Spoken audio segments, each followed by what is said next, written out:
Congress party को अब अपने किसी भी सहयोगी दल पर भरोसा नहीं है, क्योंकि कांग्रेस अपने सहयोगी दल पर भरोसा करके खुद हाशिए पर चली गई है। इसीलिए कांग्रेस ने ये ऐलान कर दिया है कि वह पश्चिम बंगाल का चुनाव अकेले लड़ेगी। लेकिन अब सवाल यह है कि अगर कांग्रेस बंगाल के मैदान में अकेले उतरी तो फायदा किसको होगा।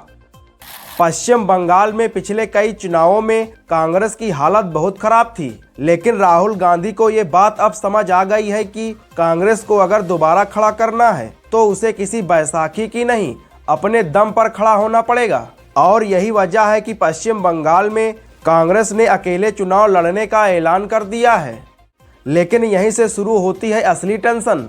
टीएमसी सिर्फ बंगाल की पार्टी नहीं, वो आज राष्ट्रीय राजनीति में खुद को सबसे मजबूत विपक्षी चेहरे के रूप में पेश करती है। और ममता बनर्जी का अंदाज सबको पता है कि वो पीछे हटने वाली नेताओं में से नहीं है। अब सोचिए कि अगर कांग्रेस टीएमसी की सरकार पर भ्रष्टाचार, कानून व्यवस्था, बेरोजगारी के मुद्दे पर घेरने लगे तो क्या टीएमसी चुप बैठेगी? बिल्कुल नहीं।